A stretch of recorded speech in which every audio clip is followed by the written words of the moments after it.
Raising the Bets is brought to you by the Star Quest Production Network and is made possible by our many generous patrons. If you'd like to support the podcast, please visit sqpn.com/give.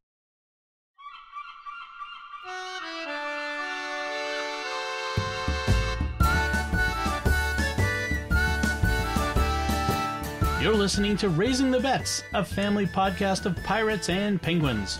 We're a Catholic couple raising 5 kids outside of Boston. Join us as we share the joys and challenges of marriage, homeschool, and our adventures near and far as we make sense of the world and experience the best parts of our culture. I'm Don Bettinelli. And I'm Melanie Bettinelli. To start this week, we have some listener feedback we wanted to play for all of you. And Melanie hasn't heard this yet, so this will be from Melanie first, to share with all of you. And this is from our friend Zena. Hello, it's your friend Zena from not that far away in Boston. And I just wanted to say happy birthday, Melanie, and give you this little bit of feedback. So anyway, yeah, it's Sunday, August 2nd, and I believe it's Melanie's birthday. So wanted to wish you the best. Okay, love your podcast. Aw. That was very nice. That was very sweet. So, as Zena let us all know, that today is Melanie's birthday as we record. And so, happy birthday. Thank you very much. How was your birthday? Very good, thank you. What'd you do? How was your... That's sort of a lead-in, you know. But, sorry, I missed that clue. We've only been married for how many years? No, it was great. Went to Mass with the 3 of the kids, and then came home, and just kind of took it easy. Took it easy. You, let's see, you made... What did you cook? You made... I made a cake. You made a cake. Carrot cake with cream cheese frosting. We'll talk about that in a bit. Yum. And I talked to my sister. I talked to my mom. I read a book. Took a nap. Okay. You know. Yeah. What one does. What one does. Well, I mean, it sounds like a good birthday. It was low key. I mean, these days there's not much we can do. It's not like we can go places Right. But you usually have a low key birthday anyway, right? Right. Last year you were able to go into the city? Or was that a couple years ago? I don't remember. I forget now. Yeah, it all blurs together. It does. I mean, occasionally you get a chance to go out, or like either you go into the city by yourself. I think last year I not into the city, but I went and took myself out for brunch at Red Eye Roasters. Oh, okay. Yeah. Walked along the pier. Right. But again, this is not something no, not really these days. I mean, I suppose I could have driven down there and got coffee and walked on the beach or something. Yeah. Well, in any case, you got some presents. I did. Let's see, what did I get? You gave me a beautiful set of plates that I've been wanting. Yes. Really pretty blue and... You get like almost an Italian design on it, don't they? Yeah, they feel very Italian. Yeah. And a set of watercolors. Very nice. Watercolor paints, portable set. Yes. Just in time for vacation. My parents sent me a beautiful print of Our Lady Undoer of Knots by the artist Daniel Mitsui, whose work I've long admired. He's a great Catholic artist. Brilliant Catholic artist. And we're so lucky that he's sells his prints and does beautiful work. Yep. So I'm very thrilled about that. I've got my mom also sent money for me to get it framed. So, nice. So I have to go to the store and find a frame for it. Oh, go out to a store. Yeah. So yes, not only are you an introvert, but you also have the mask. Although there's a few other things that I wouldn't mind getting. I've come across a need for some ribbon in the last week, so I suppose that going to like a craft store like Michael's that might have frames and ribbons. Yeah, that's true. You know, could make an expedition of it. Kill a few birds with one stone. Right. Or something like that. The kids did their usual wishing you happy birthday, making cards. Ben made me a card. everybody else kind of forgot and didn't seem to feel a need to remedy that. If I'm not behind them, driving them like a herd of sheep toward the goal. Yeah, pretty much. They kind of forget. I mean, they love you and they tell you. Although this morning I had to go around and reminding them. Remember, it's your mother's birthday. Remember, it's your mother's birthday. I was kind of hoping actually for a really cool Star Wars card by Isabella and Sophia, like the one you got. Yep. Oh well. Yeah. Well, I'm not sure they think that I love Star Wars, therefore I want a Star Wars card. But you want a Star Wars card from them because they love Star Wars, right? And I don't think they understood that. Yeah. Oh well. It's okay. So it was a very nice day. That's good. Otherwise, relatively quiet. Oh, and then we ordered. Oh yes, we ordered takeout from Indian place that is really good. So we got chicken tikka masala, chicken curry, chicken korma. Yep. And tandoori chicken, lots of chicken. And lots of chicken. Varying tastes, varying desires to try spicy and or unusual flavors. And some samosas and I forget, something like an appetizer platter that had like a whole bunch of different stuff that we had never tried before, which was really good. Try. Yeah. I love trying like the big sampler platter sorts of things where you get lots of little things that you can try. We were talking about that at dinner. Like when you go, like both of us, our first experiences at Indian restaurants, and separately, of course. You were a kid. I think you went with your mom, and I was in college. It was a buffet, an Indian buffet, and which is a great idea because like if you go and you have to order a thing of a menu and you don't know what any of the things are, it's hard to choose. It is hard to choose. And what if the one thing that you would get is the one thing that you don't like on the menu? Like you could possibly mistakenly order goat curry. Oh, yeah. Remember that time we were at Las Colinas in Dallas? We discovered that we did not like goat. We were adventuresome. Yes. We did try the goat. We tried it. It was on a buffet, right? I think it was on a buffet.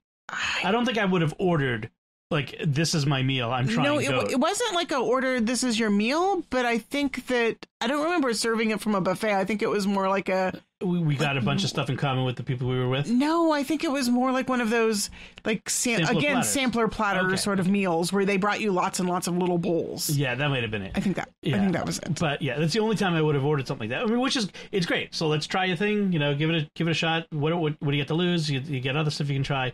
So that's a great way to try new foods and to learn what you like. When we went to the Addis Red Sea, the Ethiopian restaurant in Boston, I think the first time that I went, you'd been there before. I had. But the first time I went, it was a matter of, okay, what do I get? And everybody just kind of ordered something different. And so I ordered something and no one else had ordered. That looks kind of cool. And then it all gets put into the big platter in front of you. Right. It's traditional Ethiopian. It's all served family style, essentially. Yeah, I think we've talked about the Addis Red Sea before. But they lay the injera bread, flat bread on the big table before you, and then they dump the platters of food onto it in front of each person. So it's all right there, and then you can you pick up the stewy sorts of food with your pieces of bread and eat it. And if you're with friends, you can try everybody else's because it's all right there. But yeah, I think that's a great way of doing it. But it was really good. We both realized we ate too much. I ate way too much. Oh my gosh, I feel so full right now. So that was your birthday, which was nice. Then what else? We really didn't do anything this week. Again, we'll have stuff we'll have done in the future. Like next time you talk to us, we'll have done something. Right, you'll see. But Baby Bunny update. I need Baby Bunny update theme. Music, right, yeah. Because we talked about I saw the mother bunny of the backyard. Is there a word for that? Like mare, like doe. Doe. Really, a bunny is doe? A female bunny is a doe. Oh, so the doe has been around, and we've seen the babies bouncing around the yard. We have. And there were 4 of them. Yes. I only saw one, but the kids. The kids have seen all 4 of them. I've seen all 4. So there I am one morning this week. I think Thursday morning. Getting ready. I was in the bathroom getting ready, and my phone rings. The cameras, the security cameras, rings there's a person in the backyard. So it detects. It's supposed to detect people instead of animals or waving plants or in the wind. So there's this person in the backyard. I'm like, that's too early for someone to be in the backyard. So I call up the thing and I look at it, and I see this cat racing from spot to spot in the yard. And I'm like, what's that cat doing? Oh my gosh, the bunnies! And so I run out of the bathroom. Oh, it's fling open the back door and go. I make the cat scat noise, and the thing's like off the thing. And I go out there, and the poor like baby bunny is sitting there by the dome, shivering, not moving, like traumatized or whatever. Like it was just not going anywhere. I didn't know where the other bunnies were, but we're pretty sure they weren't. They didn't get caught because I think the kids have seen the other bunnies. We've seen some of them at least. Yes. I'm not sure if we've seen all 4 together. The likelihood that all 4 bunnies are going to survive to adulthood is fairly very low. slim. The likelihood that any of them will survive to adulthood is fairly slim. Right, fairly slim. That's why bunnies breed like bunnies. Yeah, but they're very cute. I mean, these are tiny little rabbits. Like they're the size of like. You hold fist. one in the palm of your hand. Yeah. They're really cute. They're adorable, and the kids though are good about keeping their distance from them. Because I've really drilled into them like wild animals are wild animals, no matter how cute they look or how friendly they appear or tame. You have to remember that all wild animals are wild animals and they're unpredictable. Like I learned that the hard way when I was a kid. But yeah, watch out for the killer bunnies. Killer bunny. What you gonna do? Near me, bomb. Actually, the funny thing is that right now Ben is listening to Watership Down, the audiobook. Read by Peter Capaldi. Which I really want to. I started to listen to it the other day when I was cooking, and after a while it got too chaotic and I had to stop it. But Ben decided that he really wanted to hear the rest of the story, and so he started listening to the audiobook, and he's about 4 hours into it at this point. So before he was Doctor Who, Peter Capaldi starred in this show, this British show, where he was like the political aide to some important politician, and he was this foul-mouthed, mean but super effective political operative, and very like funny with the rapier wit sort of thing. But he was so foul-mouthed. So when you've seen that and then hear him reading like Watership Down about rabbits and stuff, it's a little disconcerting. Although Watership Down is not a tame children's book. It's not cutesy rabbits. No, and no. I would not give it to a child younger than Ben, I don't think. But Ben's 11. Yeah. And he can deal with like slightly tougher, grittier stuff. If they've read Harry Potter, they can handle Watership Down. Exactly. But it isn't for the faint of heart. No. There's rabbit on rabbit violence. Let's just say that. Rabbit on rabbit violence. It's true though. Killer bunny rabbits. It really is. I mean, killer bunny rabbits. Run away. Sorry, spoilers, but yes. Yeah, some things you need to kind of know. Yeah. And if you're expecting like Beatrix Potter rabbits, that's not where you're going to get it. Mm.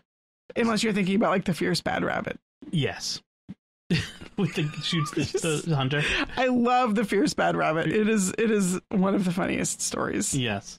So the other thing, actually, we did go out a little bit this week. It was my brother's birthday this week, and he was going out on a boat, and so they asked if we would come over on Tuesday afternoon and hang out with my mom to make sure she's okay.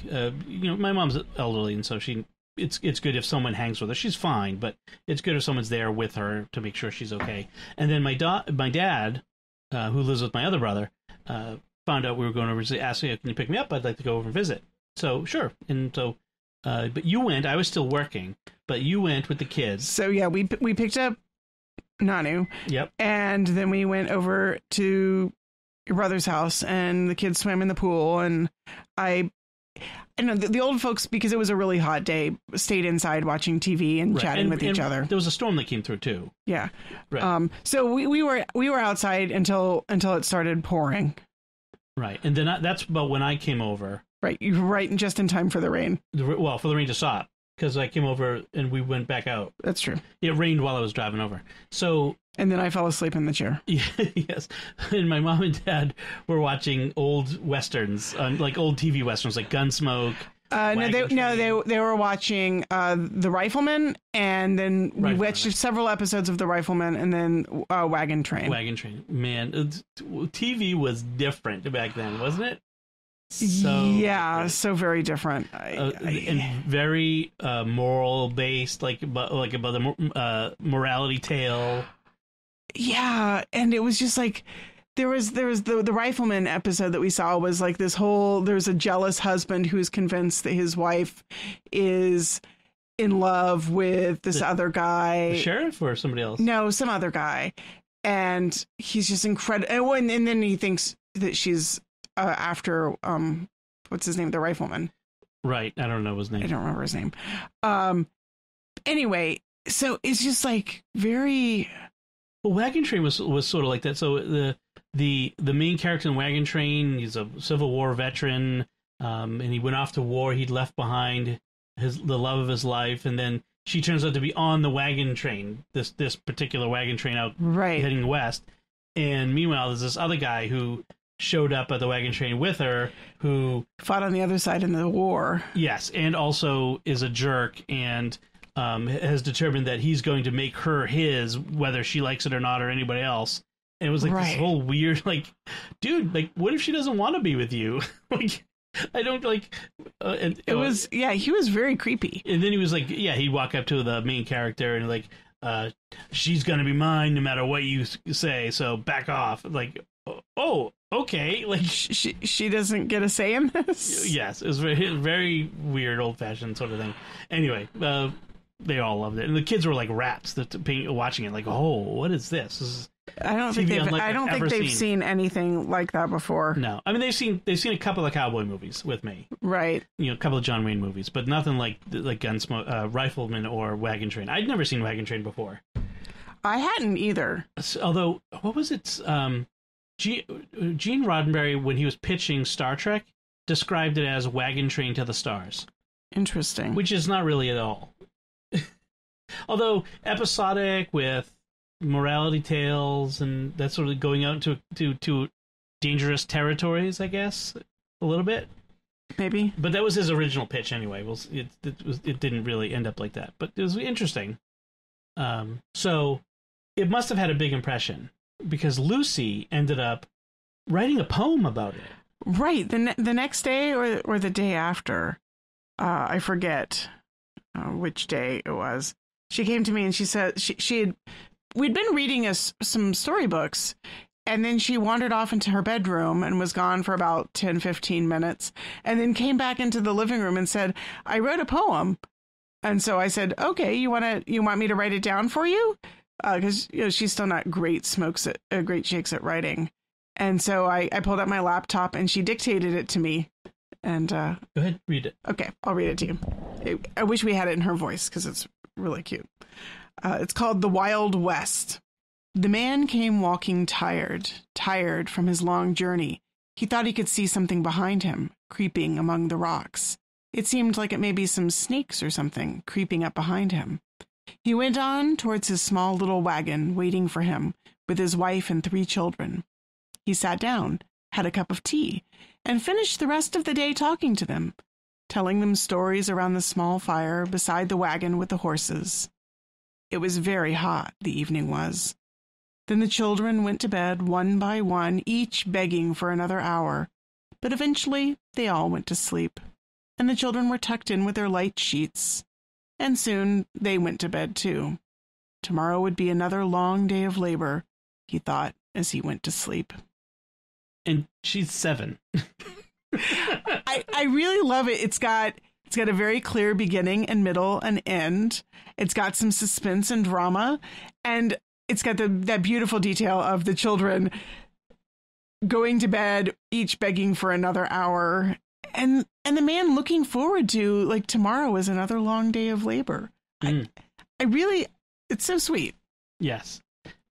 It was surprising to me, would you, like, because some of those turns of phrases and the sound of the phrases, like the words together, the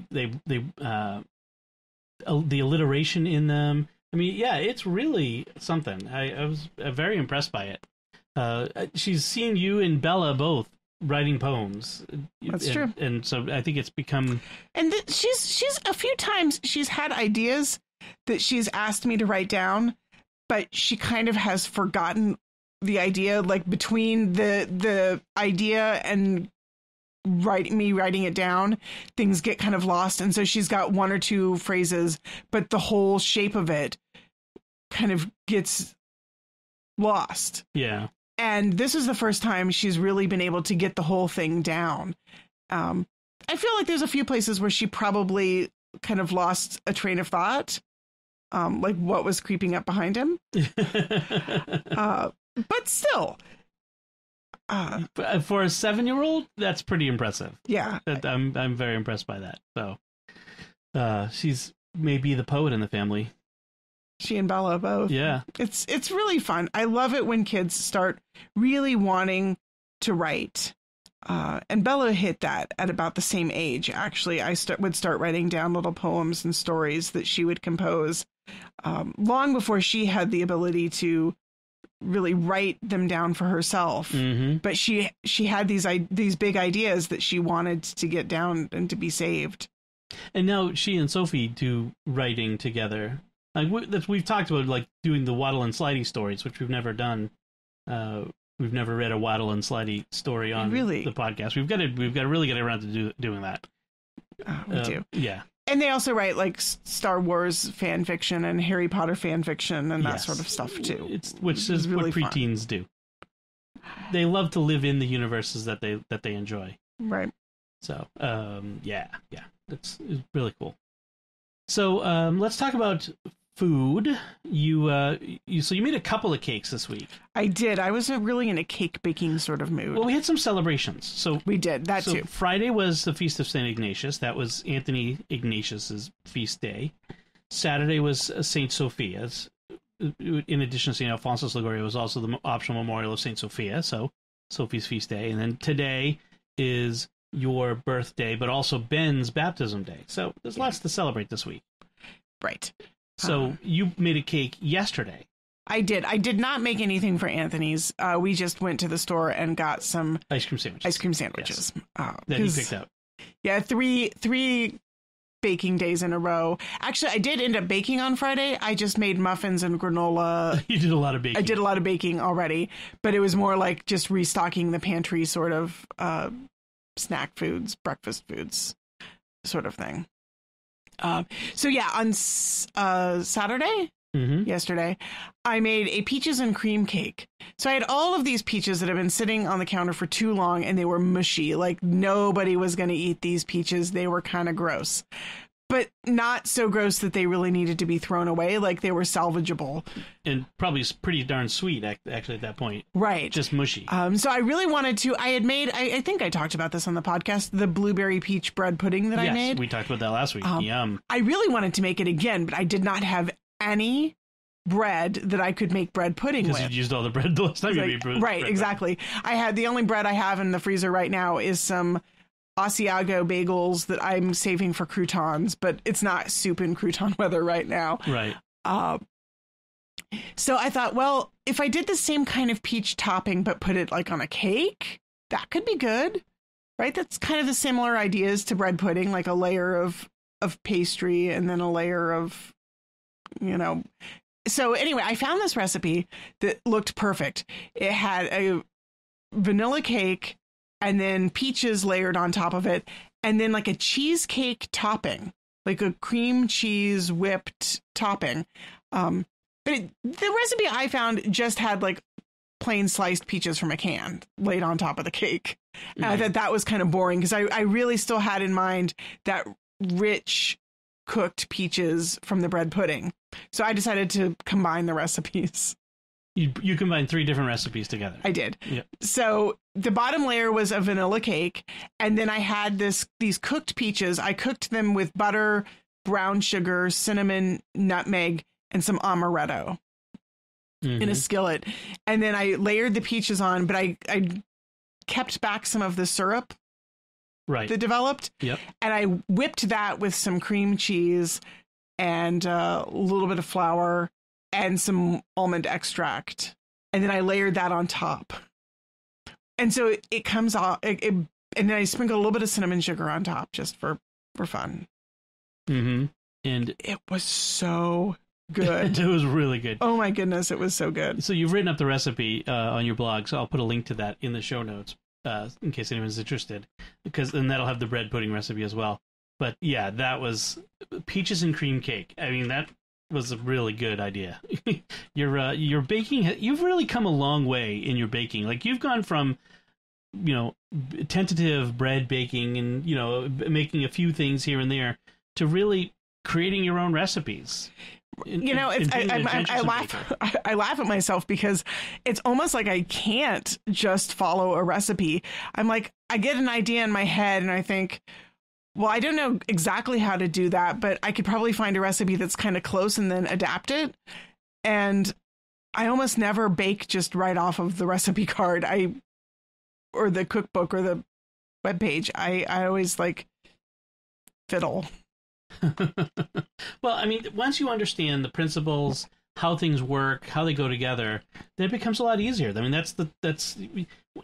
it's easier to kind of fiddle and to put things together without having to follow a recipe. I mean, most chefs and cooks will tell you that, cookbooks are fine, but they're not, but, you really need to get to the point where you could feel the recipe come together. I mean, feel the force, Luke. Feel the recipe. I mean, I'm not sure I'm quite there with baking. Right. But what I do have is I have these ideas of flavors that I want that I can't quite find a recipe for. And so I get a different recipe for the technique. Like, I don't know by memory or feel the proportions for a cake, but I can find a recipe for a cake and then change the flavor a little bit to be more like what I'm looking for. Right. And then you made your birthday cake today. Yes. Because you didn't want me to get you a Konditormeister cake. And we already had one for Ben. Yeah, we had one for Ben, and I've been craving carrot cake for months, honestly. But I wanted to make one, not just to buy one. And I think I've made carrot cake maybe once before in my life. So this was kind of a fun get to try something new and get to do it exactly how I wanted it. So this was a homemade carrot cake, and it had, in addition to the carrots, it had pineapple, and I used currants instead of golden raisins, and I used pecans instead of walnuts. So a little bit more Southern. Right. With my pecans, because I'm just not really a big walnut fan.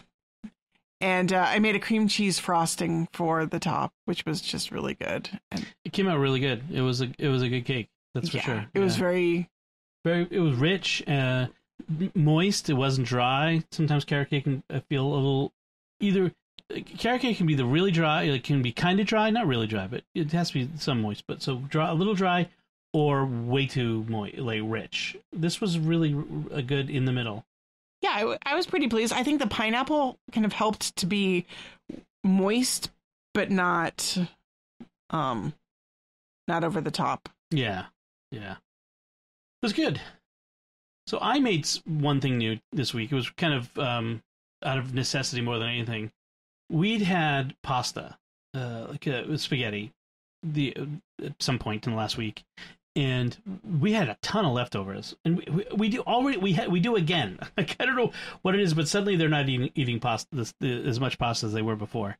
So, but we had all this pasta left over. No one was eating it, partly because we didn't really have much in the way of leftover sauce in the fridge. Right. I think that's part of it. Although Anthony doesn't eat with sauce, I don't know why they weren't eating it. No, Anthony eats with sauce. He doesn't eat with cheese. Oh, right. That's what it's. Ben eats with cheese, but not no sauce.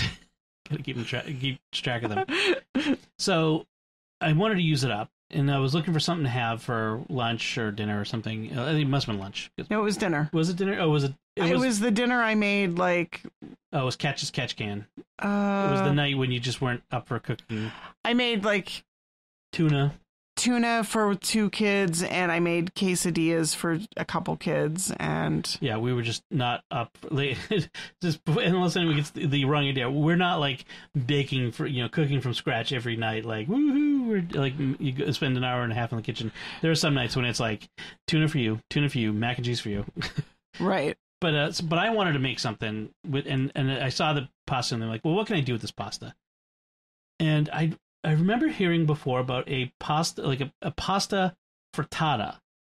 So, and that's what I found a recipe, and this I tried. So you just drop the cold leftover spaghetti in a pan with some oil or butter, and you kind of heat it up. You're supposed to kind of like get it a little brown and a little bit crispy.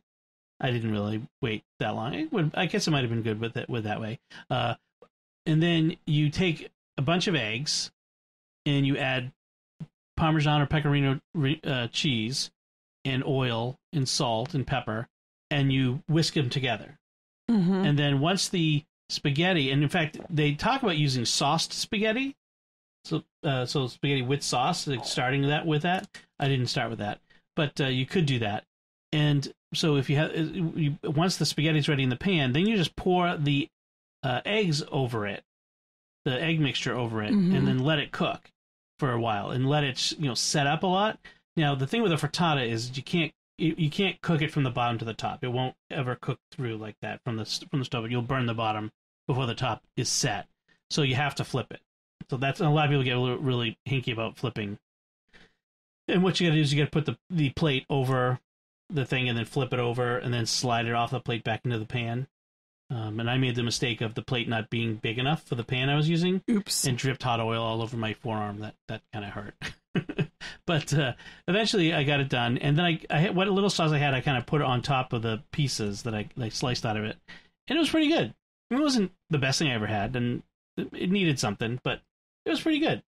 Maybe if you added like some herbs to it, like some basil or something. And maybe if it was sauced pasta, like if it was like if you serve pasta with the sauce at the table, which we don't do because again the aforementioned children who will not eat pasta. Right, but in Italy, it's almost always served with the sauce. On the pasta. Like they don't pass the pasta separately from the sauce. Right, exactly. It's just weird. Yes. Yeah. Weird American thing. Weird Americans. So that I think that would have helped too. Yeah. But it was pretty good. It was a good way of using up leftover spaghetti that's not the normal thing, and using up eggs because we have a ton of eggs in the fridge. We've been actually getting better about using up the eggs, but at one point I think we had 6 dozen eggs in the fridge. Yeah. We go to the farmers market, the really nice farmers market ladies there. We hate to go by her without buying eggs. It's just our thing. I'm always ambitious too. I think this week we're just going to boil up 1 or 2 dozen eggs for snacking on, and then I forget. And then it's Friday, and it's like, or Tuesday, where it's time to reorder for the next week. And we're like, oh, should we order eggs? Yeah, I'm going to boil up those eggs. And then by Friday, it's like, oh, I didn't boil up the eggs. But, hey, we're going to have quiche. I'm making a bunch of cakes. We're doing something. But, yeah. The last food thing I want to talk about is something you picked up at the store on your way home from church today. You stopped for milk that we needed. But you got some chips, and you got Lay's Nashville Hot Chicken chips. Yes, Lay's is on this kick where they have these weird flavors that they keep shooting out to the markets for a little while. So I have fun. Like when we go to the grocery store, I try to see if I can find a weird flavor of potato chip, and it's kind of like almost a game. Like, what weird flavor can we find to try this week? What weird chips are out there? I'm going to send you to an Asian grocery store at some point because they have all kinds of weird flavored snacks. Really weird stuff. Dried shrimp brine, whatever, the chips and stuff. But so when we went to Nashville a couple years ago, we drove through. We were there for a couple days. One of my big things is I love spicy chicken wings. One of my big things is I wanted to get a Nashville hot chicken sandwich. That's like Nashville. It's one of the things that the food things they're known for. And I'd read this article about it, and I kept seeing these things about it. I'm like, I really need to, like, I get kind of obsessive about certain things. Yes. She's making that face where she puts her lips together tight and starts going and laughing at me. Yeah. I don't know what she's talking about. But I do get a little obsessive about certain things. Like I want to try the thing. I want this thing. It's in my head, and now I got to do it. And I never got one when I was there. We were trying to accommodate other people's schedules, meeting up with friends, staying with my family. It's funny how often on our vacations that we you never could have gone and got them. You never did.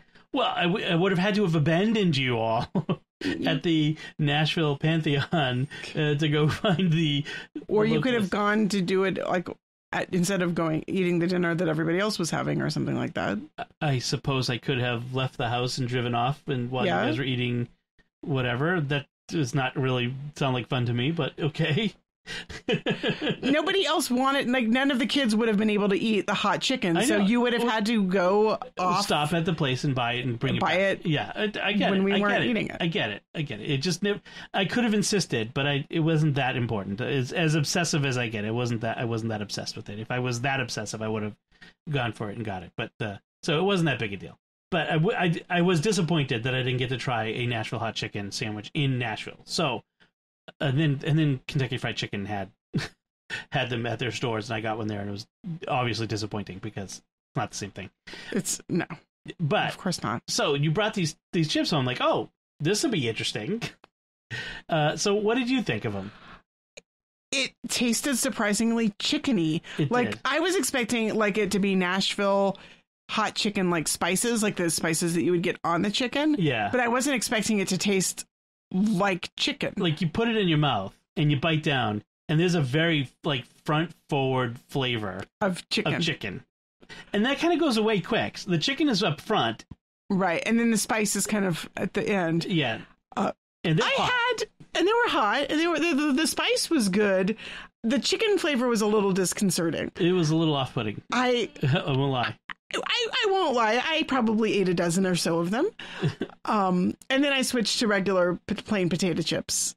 And but Sophie really liked them, and she agreed that the chicken was a little bit weird and off-putting, but she couldn't stop eating them, and she eventually ate the whole bag over the course of the afternoon. An addictive substance in it to make you crave it fortnightly. Which is actually that's the KFC thing from Sorry Murder and Axe Murder. Anyway, surprisingly interesting. Not my favorite thing, but I'd eat it.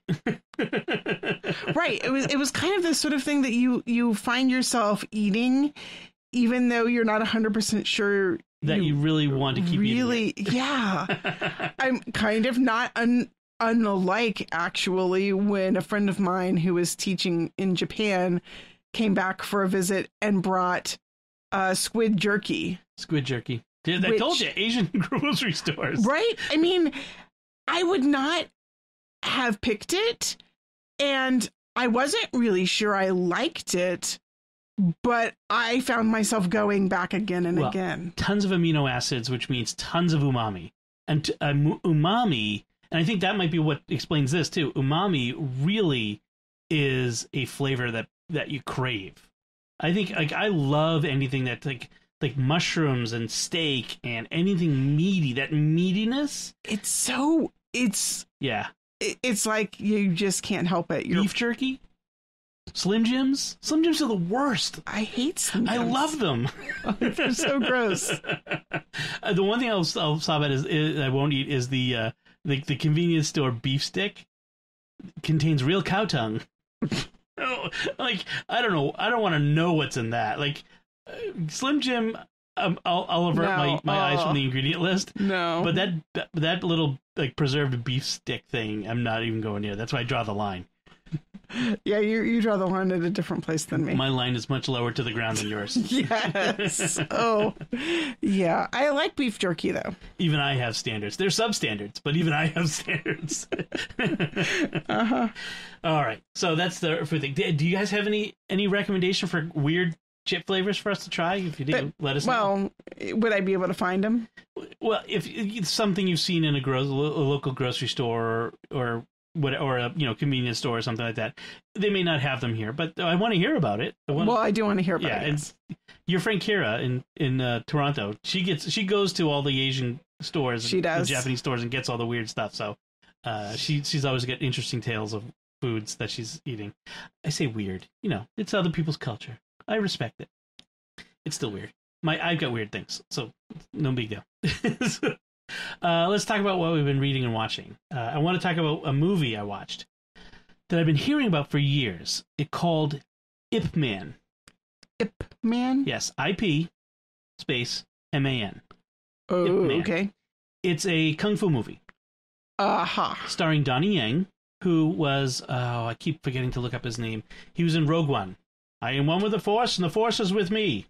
Remember that guy? The blind guy. Uh-huh. Okay, so he's in it. Donnie Yen is a great martial artist.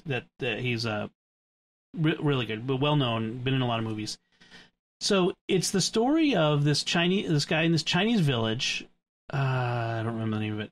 In this province known for kung fu, like far and wide. They're known for all the kung fu. They have martial arts schools, and they're like people come from all over. It takes place in the 30s. At least it starts in the 30s.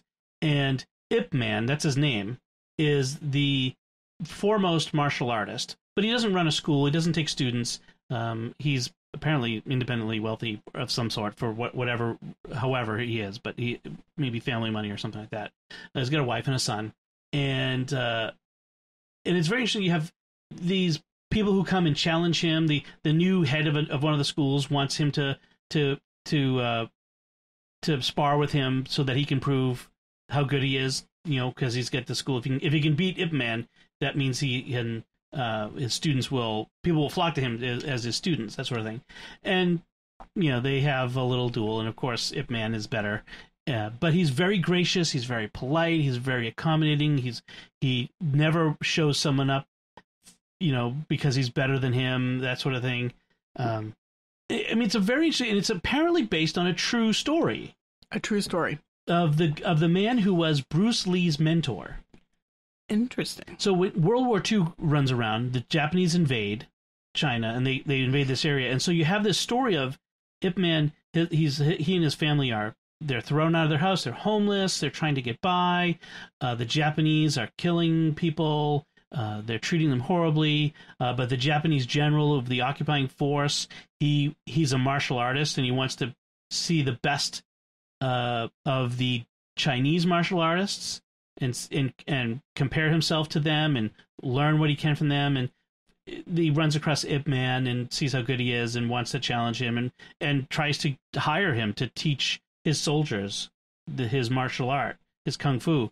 And there's a whole undercurrent story, a backstory or a B story about these criminals, these gangs who are terrorizing the people and taking advantage of them when they're already being taken advantage of by the Japanese. And so really good story. And then, this movie it's not just a typical kung fu movie, which doesn't have much of a plot, and it's all just a reason to string together a bunch of fights. There's actually a really good story in it. Like, there's a good plot. There's good character development in it.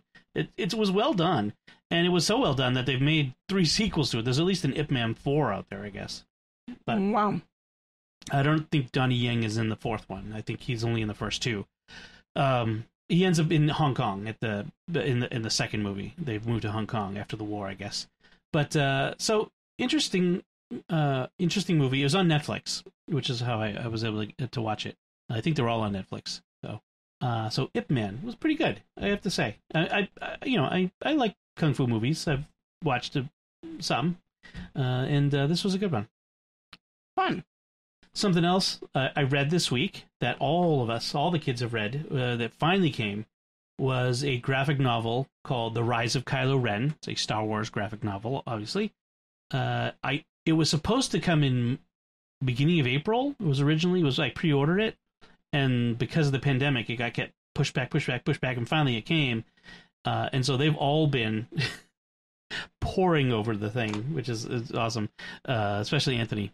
And it tells the story of, if you've seen the Star Wars movies, the moment from when Luke tells a story in Last Jedi to Rey about how he felt the darkness in Kylo Ren and went to him in the middle of the night, and they had this battle, and that's what destroyed the Jedi Academy. So it tells the story from that point to how Kylo Ren became Kylo Ren of the Knights of Ren and what that's all about. And so it was an interesting filling in the backstory.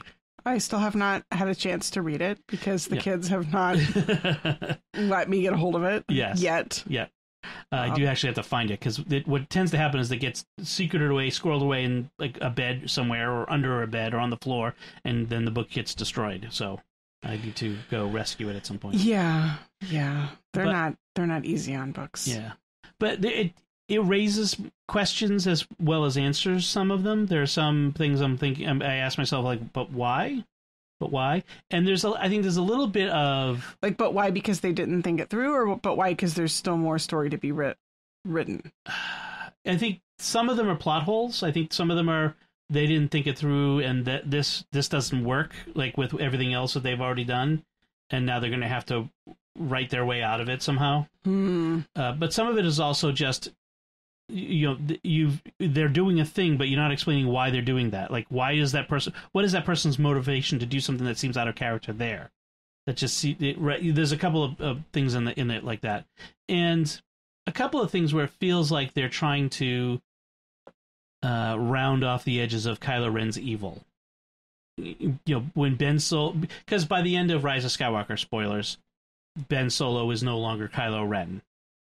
And so he's now got to be a good guy, and therefore we are rounding off the evil that he was at the beginning of Force Awakens, where he slaughters a village of innocent people.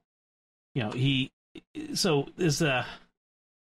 feel like they're kind of, he does some things, some people die in this graphic novel, and they die sort of unintentionally, and it's like, I didn't mean to do that. Then they just died because of I was being emo Ben. Well, couldn't it be that they just are trying to show a progression of him getting darker? It's possible, like Anakin in the prequels. Well, not that they did that well, but like what they should have done with Anakin, which was a slow descent into from good guy to bad guy, which is what they probably should have done here, but it's not a slow descent.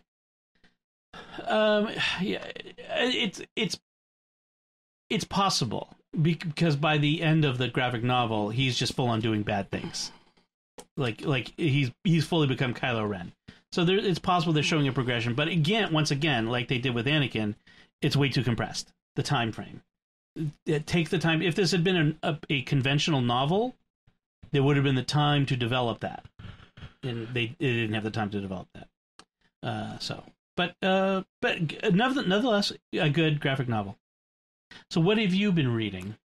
A couple things. I'm on a Dorothy Sayers kick now, because some of her books were cheap on Kindle this week. Always a good reason to pick up. I mean, I own them in paperback, but they're all kind of dusty and in a corner, and I'd have to dust them off and find them. So I bought Strong Poison and 5 Red Herrings, and I finished Strong Poison, and now I'm in the middle of 5 Red Herrings. Strong Poison is one of my favorites because it's the one where you meet Harriet Vane, who's the she's a mystery novelist, and Lord Peter, who's Dorothy Sayers' hero, he falls in love with her when she's on trial for murder, and he decides to try to get her off because he thinks she's innocent. But also, oh, by the way, would you marry me? Okay. He doesn't get the girl, at least not in that novel. So it's just a really fun book. And 5 Red Herrings, I like the premise. It's set in Scotland, and it's got the death of a painter. But there's a whole lot about train timetables that just, like, she got very excited about train timetables, and I just can't keep them straight in my head. So I don't really care, and I just kind of skim over the timetable stuff. But there's one artist is killed, and the suspects are 5 other artists, i.e. the 5 Red Herrings, and I just can't keep them all straight in my head. And yeah, it's not my favorite of her books. But I'm reading it anyway just to be a completist. Train timetables. I'm not sure how that would fit into the book, but yeah. So, and the other thing you're reading? Oh, one of my friends sent me a present this week, and was very unexpected and exciting. It's called The Cooking Gene by Michael Twitty, yeah. Who is a historical reenactor, chef, who reenacts cooking of the enslaved. He himself is African American. He's an African American chef who got more and more interested in delving to his roots, his genetic roots and ancestral roots and family roots, but also the roots of African American cooking. And so it goes all the way back to the slaves who were brought to this country who became the chefs. I mean, he says at one point in the memoir, Jefferson is credited for bringing all of these great dishes from France to America, but really Jefferson didn't cook it. Jefferson was not the cook. It was his slave, James Hemings, who Jefferson sent to learn French cooking while they were in Paris, who mastered French cooking and then brought it back to the U.S. And so this is a exploration of all the different origins of African American cooking. And Michael Twitty dresses in costume and cooks at plantations in the South. Historical plantations as a reenactor alongside other reenactors. But so there's a lot of, like, he talks about, like, there's a fad right now in American cooking, of going back to your roots, whether they be Italian or Irish or whatever. But for African Americans, their roots are trauma and painful. And yet he feels that it's really important to face that and to dig into that, and he goes all in with the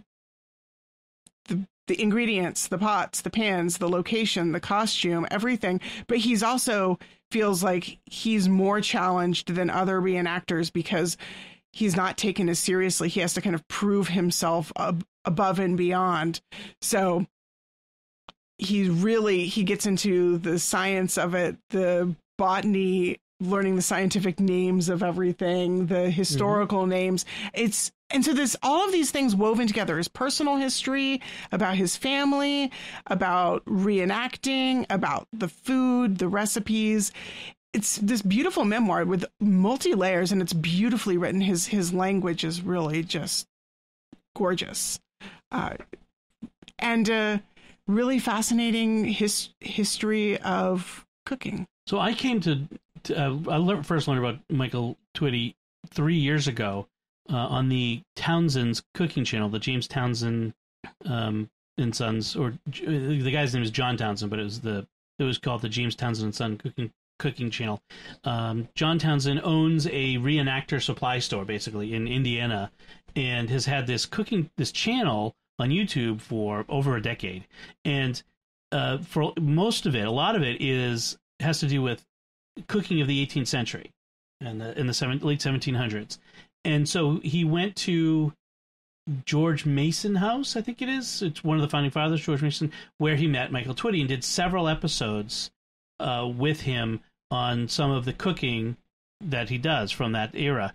And so Melanie and you and I watched the one on the barbecue. Oh, that looks so good. Yeah, he did barbecue, and he talked about, the spices and the peppers and the things that they did and the different ingredients and how it varied from the late 1700s through the 1800s. Right, he did a couple different barbecue sauces from different eras and showed like the progression of the flavors. And the barbecue we know today, wherever it is, whether it's Texas or Carolinas or Memphis or wherever, all of those barbecues really have roots in the cooking of the African Americans, of the enslaved of those areas. They're the ones who really developed the sauces and the styles, and all the great pitmasters of the late 19th century, early 20th century were all black men. Right. Which is interesting because there's a similarity in Jamaican cooking, as we kind of dived into Jamaican cooking with our local Jamaican jerk place around the corner.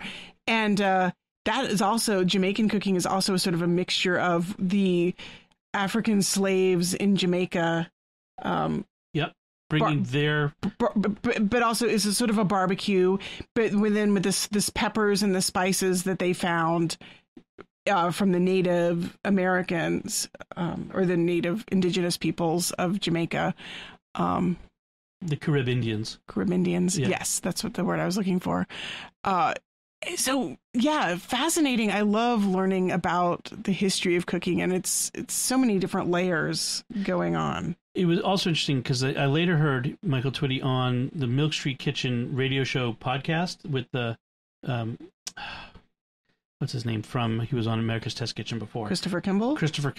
And so he was on that, and Kimball was interviewing him.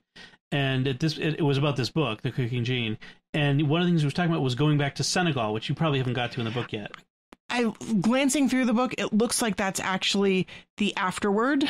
Okay. So that's way in the... Okay. So he goes to Senegal to kind of track down his ancestors in Africa and track down their culinary roots as well. I mean, he kind of follows them based on the foods that he's aware of. So these people came from here, and this is the food that is the origin of the cuisine they created with the ingredients they had in the New World. And this is what it was. But he also talks about the people and encountering the people and how the people view the descendants of the slaves from their country. And it's interesting because the one thing that I have got to so far in the book is that Michael Twitty's mom lived in Africa for a while as a young woman. I think through her high school years. And so she brought back to his childhood these African, right. She was a very bohemian cook, and she brought in all of these different recipes from all over the place, different sorts of cooking, very sophisticated cooking. And then there was his grandmother and his dad and his grandfathers who brought in this more traditional Southern cooking. So all the different layers of how cooking is about your roots, but it's also about your family and their experiences. Yes, most definitely. So good book. I mean, I haven't read it yet, but it sounds like a good book. Yeah, I'm really looking forward to finishing it. I mean, I've read a chapter and a half so far. Yeah, I can imagine it's a good book based on just Michael Twitty. It's an interesting person, so I would love to read it after you're done. Absolutely. Yeah. So that's what we've been reading and watching. Let's talk a little bit about some Catholic things. Let's talk about today's homily. Father Mike, our pastor, he gave a homily on this week's readings, which are on the feeding of the 5,000. But he took a different approach that I didn't really... I don't think I've ever really heard this sort of approach to it. He did not say that the miracle was that everyone shared what they had. the tendency of some priests to downplay the miracle. No, actually, he approached it from the invitation in the Isaiah reading, and then just this invitation of Christ to sit and eat and to be with him. When he invites he goes off on his own because he's dealing with his cousin being killed. And then the people show up, and it's funny. It's kind of a very parental moment, right? Mm-hmm. You kind of need a moment alone, and then the kids show up, and you're like, I guess I'm the parent. They're the kids. They need me. I've got to set aside my needs right now to take care of them. It feels like that's the prelude to the other feeding of the 5,000 too. He goes off to be by himself. You mean in John 6? Yeah. Right, the bread of life discourse. Right, yeah. He's also gone off to be by himself and is followed by the crowd, and then he takes pity on them because they're like sheep without a shepherd. Right, in fact, they kind of might be the same. It might be the same incident, yeah. but that feeling of, I, as a parent, you totally... Well, in fact, Jesus is constantly going off trying to get us some alone time, and then the kids show up outside the bathroom door knocking on it. Right? Jesus, mom. Go ask your father. But yes, it feels very much like that. Well, so a couple of things that came out. One of the things that Father started talking about was the invitations. We get invitations. We're always getting invitations. He talks about he gets invitations, and he brought up a point which is a very interesting thing that I think a lot of us should realize is a lot of our priests are in a self-imposed isolation. At least around here, they're voluntarily isolating themselves from other people because they live generally alone or with a couple other priests, and they're isolating themselves from other people in order to be sure they're not exposed. They have to be even more careful than the rest of us because they can be potential vectors. If they get exposed or potentially exposed and have to go into a quarantine, they can't bring the sacraments to the people. So Father Michael's taking it very seriously. He's like, I'm refusing really he talked about things. Right. He talked about like somebody inviting him to go fishing or people inviting him to dinner and him having to say no. And then he talked about the invitations that he does accept. A young mom with a infant, a newborn, who was on bed rest and couldn't leave the house. And so he went to her and baptized both the mom and the baby. Right. He didn't just tell any more of the story. He didn't give the details about what was wrong or whatever, but right. But the idea is like that this is a vulnerable mom and baby, and if he was sick unknowingly and right. Brought them a disease, that could be potentially fatal for them. If he was, had been exposed and not necessarily sick, but had to be isolated from people, he wouldn't have been able to bring it to the sacrament to them. So very interesting. Keep that in mind with your priests. They're probably, and many of them are probably self-isolating. I mean, this is yet another sacrifice they're making for all of us. But he did go on to talk about God's invitation. Come to the table. Bring your gifts, like the young boy who brought the 5 loaves and 2 fishes. Even when your gifts don't seem sufficient, right? What can I possibly give? This is not. God always makes what you have sufficient for His mission. If He calls you and you say, "Lord, I couldn't possibly do that. My gifts in this area are so weak." Remember, He took 5 loaves and 2 fishes and fed 5,000 plus women and children. So 5,000 men, how much they ate, and then whatever the women and children ate, and had 12 wicker baskets left over.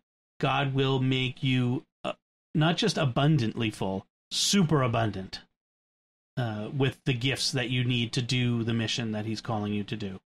So that's one thing. And come as you are. Like, literally, just come. Just like if you're called, come as you are. Don't worry about whether you measure up, whether you're the right kind of person, whether you're holy enough, whether you're whatever. Just come. If He's calling you, He knows where you are and what you're like and what your faults are and what your worries are and all those things. He knows. Like, I got this. He's telling you. Just come. Right. So then the other thing I read this week was our Cistercians that we've talked about before at Mount St. Mary's. The Trappistine nuns. Or Trappistine nuns. Yeah, they're part of the Cistercians. I'm sorry. They had 2 events happen this week, sort of coinciding. This was supposed to be their week of retreat. And then one of the elderly nuns, Sister Perpetua, died this week. She was 93. She was 93. She had been in the monastery for 69 years. 69. She was at 69. She was 69 there years. Since 1951. So, in a sense, they were, of course, sad to lose her, but this was a very long and full and rich life that they were celebrating at the same time. But Mother's reflection from this week's Lectio Divina was about sort of being in a similar experience to the one that the gospel describes, of having gone into their retreat and then finding themselves pulled sort of out of the retreat, not fully, but spiritually being with Sister Perpetua in prayer on her deathbed as she died, and then having her funeral and burial today. Yesterday. Oh, yesterday, Wouldn't right. be on Sunday, yeah. They had the burial yesterday, and the pictures were just beautiful. They made me cry. Just very lovely. The sisters, of course, prepare her, and they're... It is very simple, of course. Very, very simple. Cistercians. No coffin or anything, even. Just on a platform that they just lower into the ground. Right, and the sisters themselves do the work of carrying her to the gravesite and lowering her into the grave. There's something incredibly moving about that. Just They are bringing their sister and putting her to rest. Even in death, they are still together. They're a community. All the sisters who preceded them are there on the grounds. Right, and I actually noticed I was poking around on their website that they have a section on their site that gives the names and information and biographies of all the sisters who are buried there on the monastery grounds. And there's 2 prior abbesses and I think like something like 20 something nuns there, and a couple of brothers too. Right.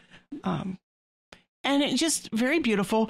But this sense of God coming to them and asking them to bring what they had. And that she kind of talked about, like, as they leave the retreat, how to bring with them what they've gained from that experience of being set aside in prayer, and talking about it sort of as the image of these baskets full of fragments that are going to be able to sustain them later as they go about re-entering their regular life of work and prayer. I thought that was interesting too, that there's all this food left over in the baskets. What happens to the food? What happens to that? Well, it's going to continue to feed Jesus and the 12, maybe? Right. So that whoever else was with them. So this mountaintop experience, this miracle, doesn't just feed people for today, but there's something left over to sustain them as they go, as they leave the mountain, as they go off into the world to do more work. It's one of the things that makes the reservation of the Eucharist in the tabernacle at the end of Mass biblical. Because like there are some who would say, oh, whatever is, and in fact, I think some Eastern churches do this. Whatever is consecrated at Mass must be consumed at Mass, is not left over. I think especially those who mix the precious blood in the host. That you can't just put that in the tabernacle. But the idea of putting in the tabernacle the wicker baskets full, the 12 baskets full, 12 baskets. Why 12? 12 is a number of the completion of the group it's the 12 apostles and the 12 tribes of Israel.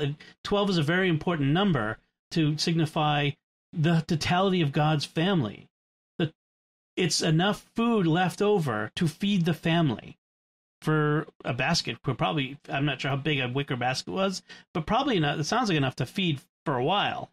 Maybe even at least for a day. At least for a day, probably for a week. If you've got 12 apostles and 12 baskets, you probably get at least a week's worth of food. So it's interesting. He takes the 5 loaves and the 2 fish and feeds the 5,000, plus women and children. Yeah. But I hadn't really thought about like what happens to the food that's left over. Like I always just saw the 12 baskets left over as, wow, look how amazing he is, that he didn't just give enough, he gave more than enough. But I didn't really think about like that as being something which is taken away, which continues to sustain beyond the moment of the miracle into the rest of the mission. Well, that's another to extend that. When God gives superabundantly, it's not just to prove how great he is. Right, it's not just for show off. Yeah, he's not just showing off like, oh, I'm going to not just give you enough, I'm going to make you overflow, and then you can just leave that there. That's fine, I'll get it later. No, it's I'm going to make you overflow because that overflow will also be useful. That'll be part of what we need to do. But it's kind of funny now that I think about like that I never really considered the purpose, the meaning of that overflow beyond just how generous and amazing God is. Sort of like the wine at the wedding of Cana. This is the best wine. It's kind of like, it's easy to think, well, that's just God saying like, look how great this is. But there's something more to that if we dig into... Right, it's the best wine because he wanted to make sure that the family was not embarrassed. He was giving them something special. In fact, when you watch The Chosen, which we have to do, that actually enters into how they portray it. And it's really kind of neat. Like, it's the best wine because it helps the family throwing the wedding. They would have been super embarrassed. They would have been super socially awkward and shamed in front of the whole community if they'd actually run out of wine. Right. That's a huge embarrassment. And in fact, what he does is he takes them from that huge embarrassment and makes them super well regarded. Like, wow, you people are so amazing. You're so generous. You gave us the not as great, like you gave us this good wine before and this amazing wine now. It's not just Jesus showing I'm the greatest vintner ever. I'm I can make the best wine ever. You'll see for me. No, it was I'm doing this thing for them because my mother asked me to, and I love my mother, and therefore I'm going to do this nice thing for her friends. That sort of thing. And I'm really looking forward to when they get to this gospel passage in creating it, because I really trust the filmmakers to pull this sort of idea out of it, like that it's not just superabundance for cool, awesome sake, but because Jesus is always going above and beyond to love the people around him, to care for them and give them what they need that they don't even realize they need yet. And that's one of the things I love about Chosen and the way they portray Jesus in it. It's not just I am Jesus above you all. It's I'm Jesus. I really love you, and I'm really excited to do this cool thing for you. That sort of thing. Mm-hmm. I can't wait for you and the kids to watch it. Anyway, I think that should wrap it up. We've been going on and on and on. So we want to. We are in danger of making this one of those podcasts that go from like an hour to an hour and 15 to an hour and 30 to 2 hours. I'm really trying to prevent that. So we do want to take a moment to thank our patrons who make it possible for us to create Raising the Bets, including David C., Jordan S., David W., Guy R., or Guy, could be Guy, and Robert B. Their generous donations at sqpn.com/give make it possible for us to continue Raising the Bets and all the shows at StarQuest. You can join them by visiting sqpn.com/give. So that's it from us. What did you think of our discussion? If you have anything you'd like to share, any feedback you'd like to give us, and you can also send audio feedback like our good friend Zena did at the beginning, which was awesome. You can do so. You can comment at sqpn.com/bets or at the SQPN Facebook page, facebook.com/StarQuestMedia, or you can send an email and you can attach a little bit of audio you record with the voice memo function on your phone, say, to bets@sqpn.com, BETTS@sqpn.com, and I'll put links to all the things we talked about in our show notes at sqpn.com. Be sure you subscribe to the podcast on Apple Podcasts, Google Podcasts, Stitcher, TuneIn, your favorite podcast app, or at the SQPN YouTube channel, where you should also hit the bell to get notifications. Until next time, I'm Don Bettinelli. And I'm Melanie Bettinelli. Thank you for listening to Raising the Bets on StarQuest.